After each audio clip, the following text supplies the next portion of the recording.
Welcome to episode 279 of That Great Business Show. I am Conall Ó Móráin. Now, a lot of Irish businesses quietly turned their backs on the UK after Brexit. Understandably, all that paperwork, friction, hassle. But while we've been looking elsewhere, tens and maybe many more than tens of billions in two-way trade with the UK has never gone away. The opportunity is still there. The UK is our number 3 export market by value and our number 2 import market by value.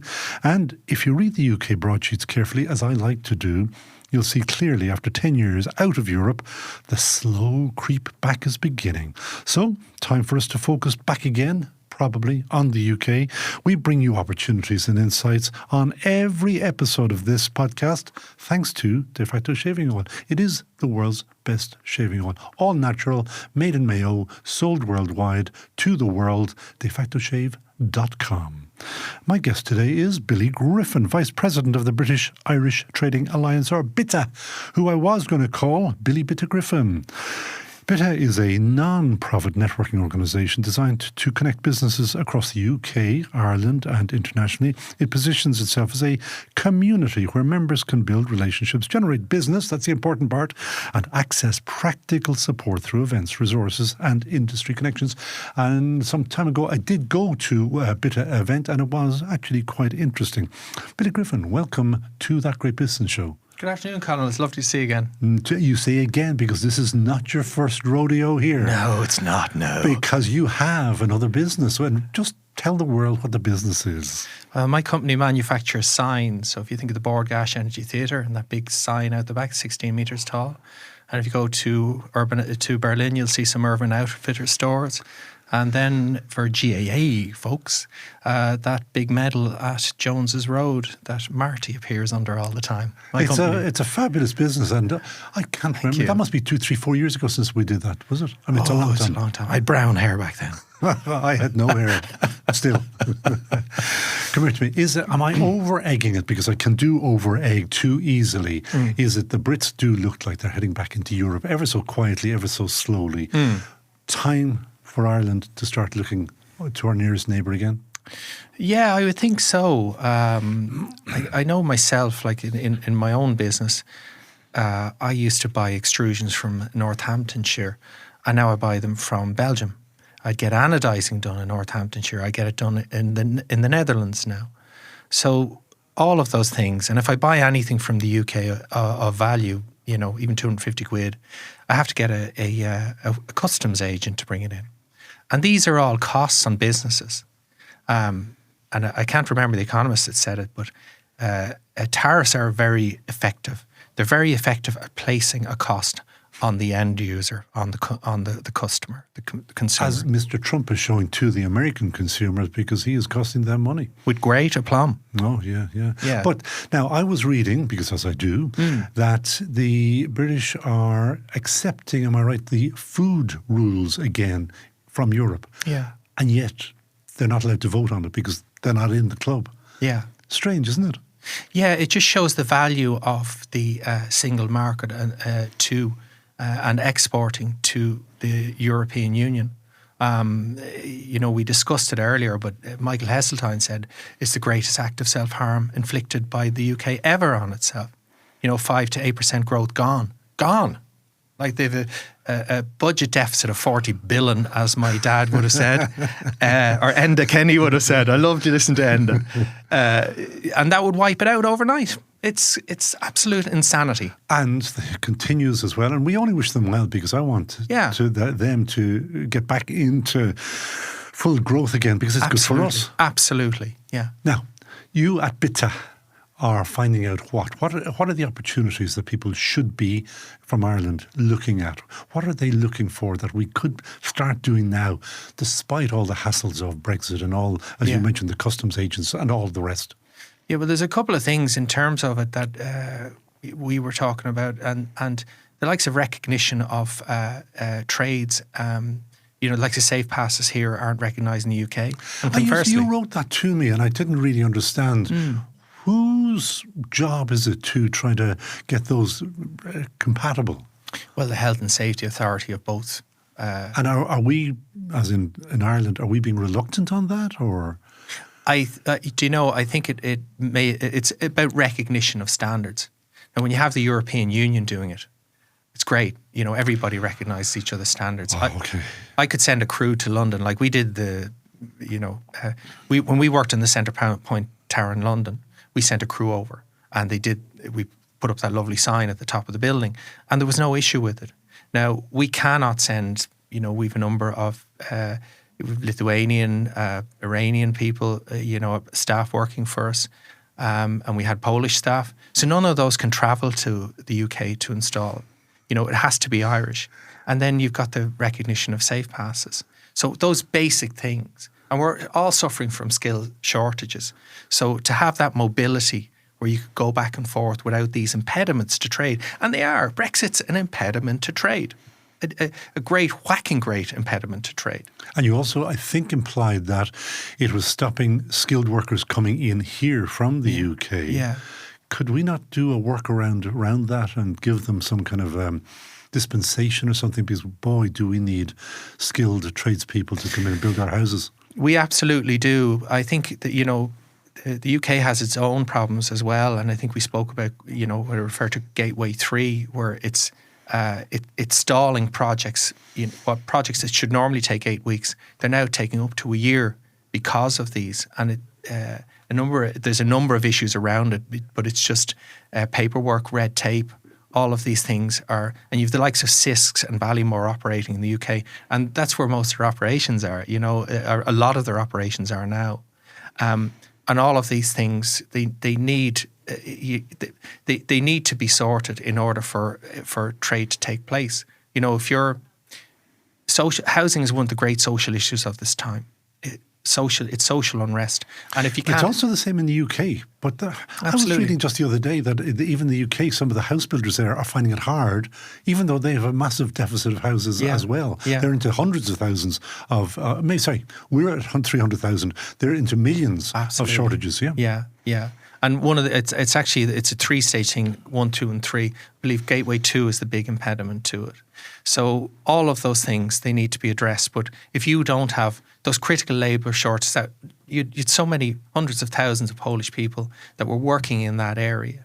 And don't forget, when they talk about bringing back manufacturing, people who come in from abroad, they're doing jobs that the indigenous people won't do. If they say bring back manufacturing, who's going to do it? And therein, it's an illusion. Brexit was an illusion, like the 350 million that Boris Johnson posted on the side of the bus. Well, that's illusion is a nice word. Big fat lie. Yeah. Yeah. Now, you within the organisation BITA, you obviously chat with people in the UK. What do they say? What's the feel? Because again, we always say that on every episode we give you opportunities and insights. And I'm hoping that maybe anybody listening to us who has a view towards export, they are the next door neighbours, and even going to Northern Ireland is obviously an export. Though, I don't know whether you read about that guy in Belfast. He's got a juice bar who's moving down his HQ down to Dublin because of all the extra taxes that Ms. Reeves has had to impose because they've, as we said, run out of cash. Yeah. Well, if people don't have disposable income to buy his juices in the first place, and these are discretionary items, and looking at the trade surplus or the exchequer surplus that we had yesterday and the day before, like there's lots of money down here. It's just getting opportunities to actually deploy it. So go back to my Irish any company here, manufacturers or service providers, opportunities in the UK. What are you hearing from people that you're listening to at BITA? Okay, well, we had. I was at an event there recently at the British Embassy, and they had the mayors Rotherham and Burnham over, and they're looking at food sciences and IT. That's the new future Prime Minister of Britain, isn't it? Isn't that Andy Burnham? Is that the guy? Do you know, they're great at fighting amongst themselves, the Labour Party. The Tories are brilliant at that, There's nothing to see here. Keep moving on. I think sorry, I digress. Yeah, we digress. So, they both were saying what? They're saying that IT, food sciences, pharma, they're all the opportunities in the UK. There's certainly opportunities for building, but it's actually getting the permits to build. and they're the blockages there. So in terms of manufacturing in the UK, you just can't export it.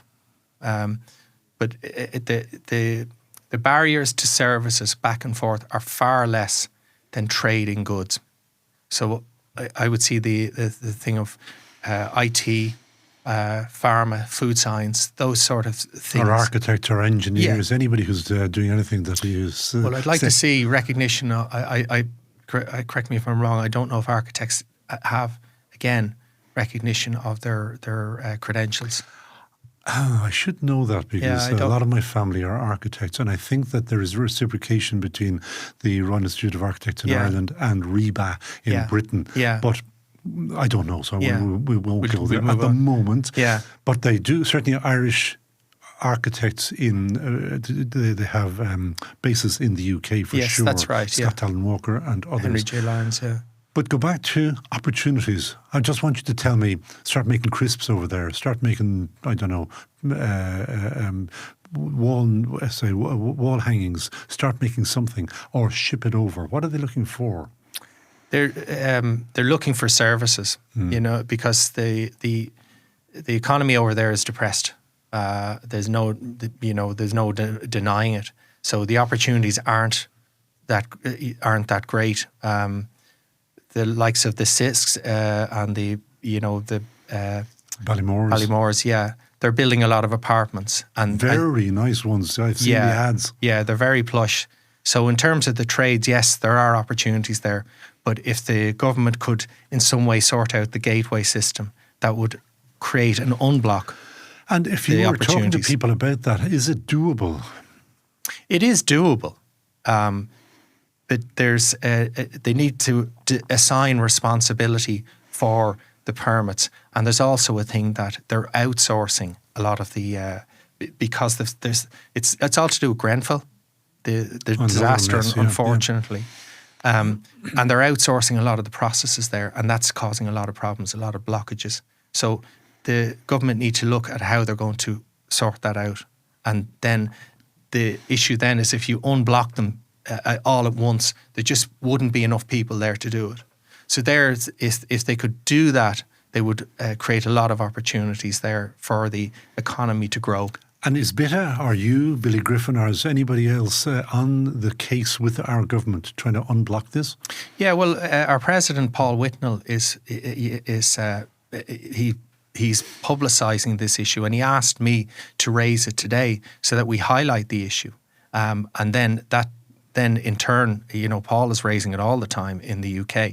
So and we would greatly advocate it, and that's why I'm raising it today. Good. And if it were eased up, what's in it for the British manufacturers or the British construction industry?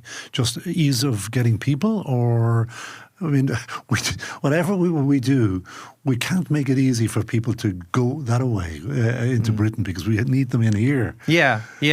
I think I suppose in terms of that, even building materials, all of the insulation products, like Kingspan and all. Yeah, all of those. There's still huge opportunities there. So if the government could in some way, when you go from what should be taking 8 weeks for a permit up to 52 weeks, you've got nuts. And the other thing as well, Conall, is price inflation. Because when you go compounding that, and it's the same thing in Ireland, when you get these big public contracts, so I'm delighted to see the Dublin wastewater pipe coming through. After how many years? Oh God, how old am I now? Is it 25 years? I think it's something mad. Yeah. So it's great to see that, and it's great to see the government taking action in that. And then, of course, Metro, you've got the madness going on at Dartmouth Square. There's NIMBYism of the highest order. Oddly enough, when you look at it, and in the scheme of things, since it is going to be billions, and if they are going to spend a couple of millions to try to unblock it, back to your unblocking, but it's not right. And a lot of people should be seriously cheesed off by it, but maybe we live in an imperfect world. And we do, and maybe it's a way around it. Yeah. Now, you mentioned the two mayors of both, did you say Rotherham and? Burnham. Burnham. Yeah. And were they specifically over here looking for something special, or yeah, they're looking for people, for companies to invest in Manchester and in Liverpool, and there are opportunities. I mean, it's a lot cheaper to live in Manchester and Liverpool, and as far as I'm aware, the Manchester area is the fastest growing economy for the region of the UK for the past 3 years. And because, of course, there is a huge move of pushing people out of London towards that district. And, of course, a lot of the media companies have moved in there. That's made it kind of fashionable. And then you see you're watching TV in Britain and you're watching their news programmes coming from Manchester and all. And then they commute back down to London to go to sleep. Strange. I know. Yeah, I know. Yeah. It's a bit like Brexit. So more opportunities, please. Sorry, just on that one about Manchester and Liverpool. It's always been the case that once you go outside the M25 in Britain, it's a different world. It is a different economy. Yeah. And it's, am I unfair to say it's far more welcoming? Yeah. But I deal with a lot of the companies in the UK, and the ones in the southeast, they specifically employ people in the north, because the northern guys won't deal with the southerners. Yeah, go slowly through that again with me. Yeah. The southeast companies, so London. Yeah. Will hire northern people because? The home counties, dear boy. Will not deal. The northern companies, the likes of, be it Liverpool, Manchester, probably not that, but the above the home counties. The fame line, yeah. Yeah, they won't actually. There's a reluctance to deal with the southeast. Okay. And I first-hand experience speaking with people whereby they say, well, how about, when I was we're trying to distribute a project in the UK, and they said, well, what we do about the north? And I thought, it's the north of Ireland. No, it's the north of England. And how did you get around it? You see, you're in a privileged position because you're Irish. They don't actually. You don't fall into those two categories. You don't. No, we're actually liked now over there. It's great. Splitting the G and all that. But what you do is you just look for regional distributors. But it's definitely. You need one distributor for the southeast and one for the north as well. Would you really? Yeah. Okay. Because they are, as you're saying, two distinct economies, districts, areas, cultures. Yeah, culturally, yeah, I would think so. Like, that's personal experience. Now, you're allowed to sing the praises of BITA since you are the VP. Oh. You had other jobs there, but you're now the VP. Yeah, I know. What is in it for people when they join? Who should join? I did look at your website. It's 750 quid to join, but that's for a company. And we had a chat there. If we're both right about this, a company, if you're like Joe and Mary and Jack and Jill, can all be under the company banner. Yeah, well, the great thing about BITA is you've 13 chapters across 5 countries. What are the 5 countries? So you have the United States. Why have you got a BITA in the United States? Chicago. But why? So the acronym actually, and it's interesting because we had to change the acronym stays the same, but each word we've gone from the British and Irish Trading Alliance to Business International Trading Alliance. Oh, I called you British and Ireland, I think, at the very beginning. Silly me. Well, no, because I think I saw that on your website. No, it wouldn't be. It's BITA International now. Okay. And we've had to change it because of the international flavour of it. We've companies now who are looking for us to help them in North America, and it's about relationships. It's about people you trust. It's about values. There's other networking organisations that say, okay, we have a chapter in New York or whatever, but they don't actually know anybody in it. Whereas in BITA, we know people. Well, I have to give a shout out now to Digital Irish in New York. Incredible organisation. They are hugely active and But Chicago, if I join BITA, what can you do for me in Chicago? Yeah, but a construction company can't join Digital New York, I'm sure there are ways around that. I'm sure there is. By paying your dues for a start. I know. Yeah. But go back to Chicago. What can you do for me in Chicago or for an Irish company, an Irish business? Well, we can open doors for you in terms of, if you're looking for a law firm to set up there. We have members who have law firm offices in Chicago, and we're opening offices in New York as well. So our chapter in New York. And then you've got a very vibrant chapter in Dubai and also South Africa.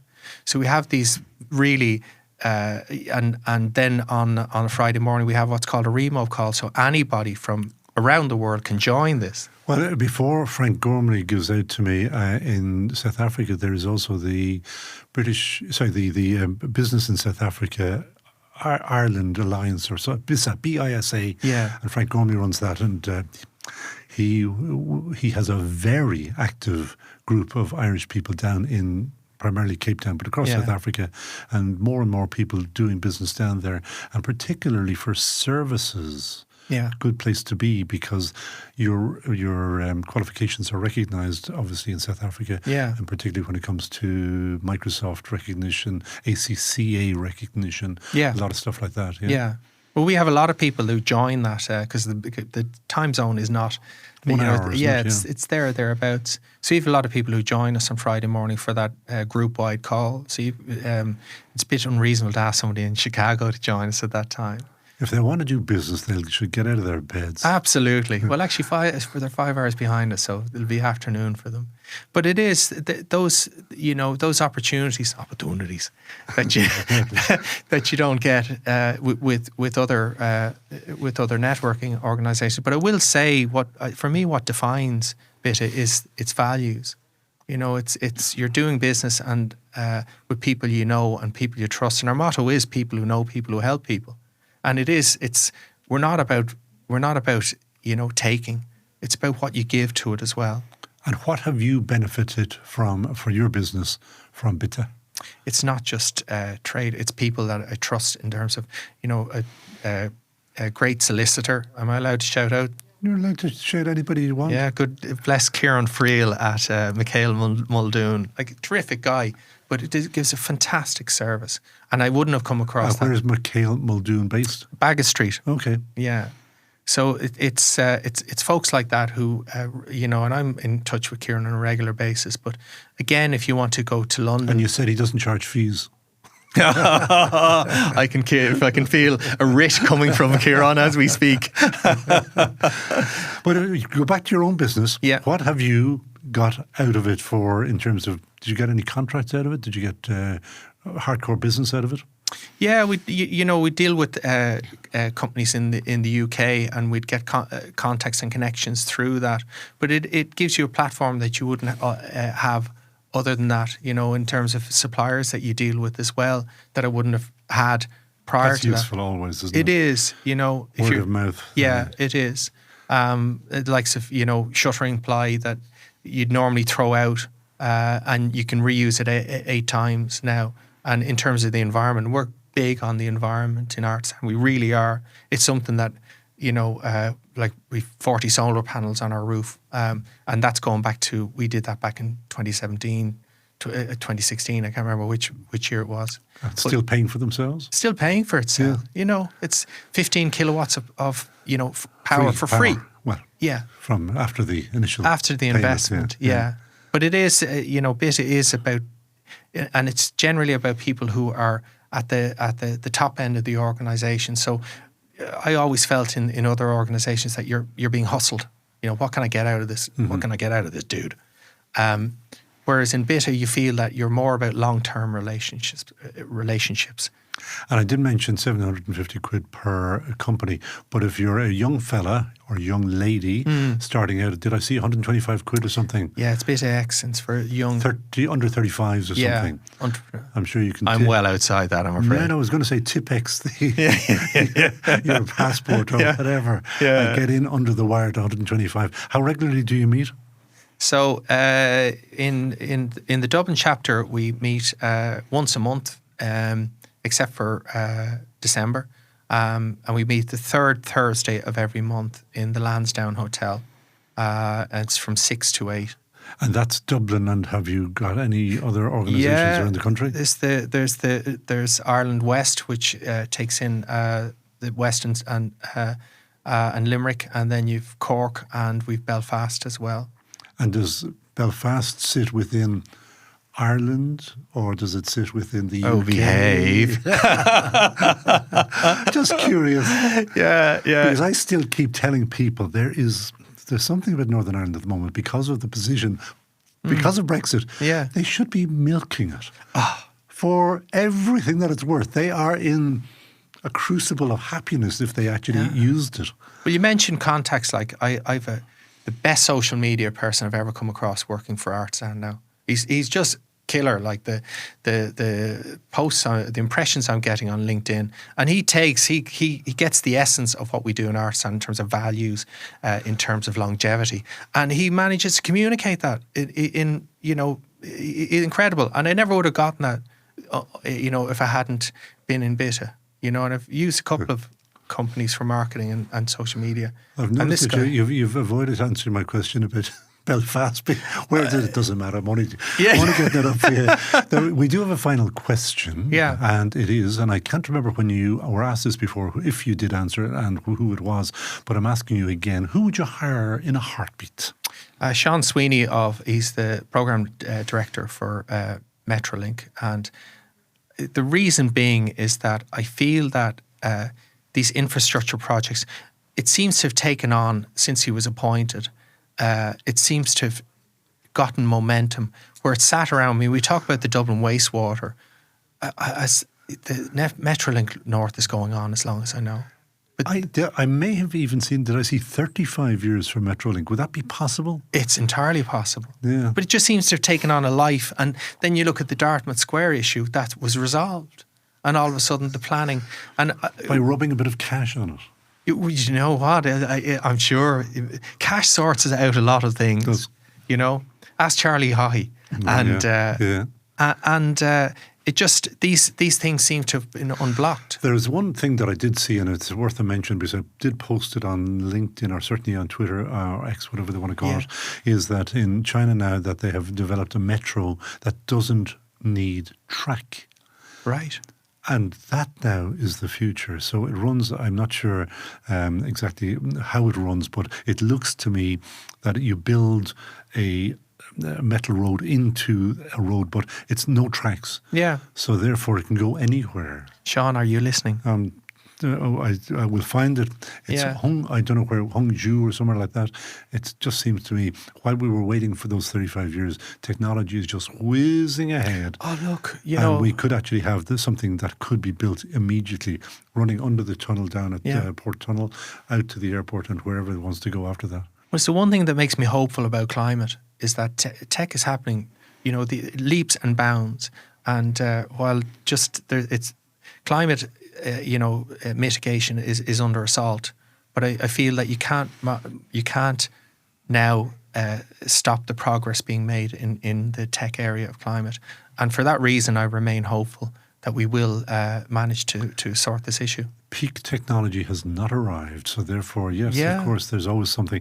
But that always goes back to another thing. There was people were always telling us we were going to run out of oil, but what they didn't say was you hadn't reached peak technology for oil, and therefore we were able to extract. And I'm sure you find it offensive that people were extracting oil, but we had to keep warm, moving swiftly along. So anybody who wants to buy BITA, join BITA, will find BITA BITA.ie. Okay, not .co.uk or. Stop it. Or maybe your .USA or something nowadays. We'll see what happens. But anybody connect with me on LinkedIn, I'm happy to to refer you to the appropriate person. And as I said, I have been at least to one, maybe two events, and I did find them to be very, very interesting and very, very useful and nice people. Well, look, the British Ambassador organised an event for us prior to Christmas. We got all the rail people connected. The new British Ambassador. The new British Ambassador. Yeah. She's doing a great job, I have to say. Cara Owen. Speaking Gaelic. Yeah, Oscailga, yeah. It's funny being there and she's speaking Oscailga and most of the heads haven't a clue what she's talking about. Yes, they do. Those days are gone. We're all speaking Gaelic. Of course we are, yeah. Like me. Yes, on far. That was Billy Griffin, and thank you so much for joining me again on That Great Business Thank you so Show. much. Really enjoyed it. And you're very welcome. And that is it for episode 279 of That Great Business Show. My thanks as always to our sponsor, our pals Dan and Mayo, De Facto Shave, and he's got his one. And I've got mine too, and I can't wait to try it. And you are going to, and you now know that putting all that fuzzy stuff is not good for you. Where does now don't mention brand names, otherwise I'll have to start editing, but all that fuzzy stuff that people use, where do the cans of pressurized cans go? They go into landfill. Millions and millions of them. Millions of them. All over the world. Yeah. They are deemed hazardous waste, material. Yeah. And therefore they're chucked.